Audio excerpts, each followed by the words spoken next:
So guys, andito na tayo sa area kung saan ito ay paglilipatan ng City Hall by City Negros Oriental. Dito ilalagay yung bagong City Hall dahil yung lumang is gagawin na ng museum.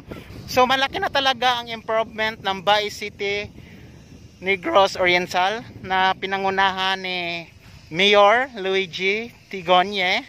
Ayan, ug sa uban pang mga kasamahan niya.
Hi guys, good morning. Welcome back to my YouTube channel, LMP TV Vlog.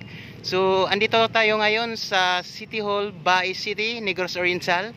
Ipapakita ko lang sa inyo, yung City Hall na yan ay ililipat na sa kabilang location, doon banda sa Consolacion guys. So, bakit siya ililipat doon? Dahil itong City Hall na yan ay gagawin na siyang museum. Alright? So by the way guys, nag-improve na yung Bay City Negros Oriental dahil sa mga nakaupo na mga opisyalis natin, lalo na sa ating mahal na mayor ng lungsod. So nag-improve na talaga guys. So papakita ko lang sa inyo, tapos mamaya papakita ko rin sa inyo ang area ng paglilipatan nito guys. So yun, ito din yung plaza dito. So lagi nyo naman nakikita dito sa previous videos ko. So ito din yung plaza. So yan dyan banda, yan yung evacuate center. Kapag may mga trahedya, dyan na evacuate yung mga tao. So and also yung Christmas tree natin, kailangan na yan tatanggalin dahil tapos na yung Christmas natin. Alright, so dito guys, pakita ko lang sa inyo.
area kung saan ito ay paglilipatan ng City Hall by City Negros Oriental.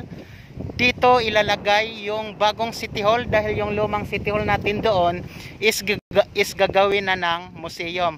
Alright, kung nakikita nyo, andito sa likuran ko, ayan. So, inuumpisahan na nila na sa paglalagay ng mga graba o basta para magiging matibay ang pundasyon. So, hanggang dito yan sa likod, napakalawak yan guys, hanggang doon, kung nakikita nyo. So malaki na talaga ang improvement ng Bai City Negros Oriental na pinangunahan ni Mayor Luigi Tigonye. Ayan, sa uban pang mga kasamahan niya. So mas maganda talaga na magkaisa, parang mas makita ang improvement ng ating lungsod. So ayan, kung nakikita nyo, kung mapapansin nyo guys, kung nandito na tayo, syempre kung nakikita nyo dyan, oh, ayun yung mga bundok dyan. Mga bundok, oh, napakalayo yan. Grabe. Napaka-fresh na yan dito. Dahil dito, magiging building. Tulad ngayon, oh, ang hangin-hangin dito, oh, napaka-fresh. So, maaliwalas. At saka malawak yung area, guys. Ayan. So, dito naman sa side, right side na karsada niyan, yun ang way going to Bai City. Ayan. Alright. So, but as of now, Sunday ngayon, walang gumagawa. So, today is February 4, 2024. So, it means walang gumagawa dahil rest day. So, bukas pa, Monday, February 5, 2024. So, yun lang guys. Ina-update lang natin kung anong mga kaganapan dito sa Bai City Negros Oriental, kung ano ang mga na-improve pa at nagawa sa ating mayor ng Bai City Negros Oriental guys. Alright?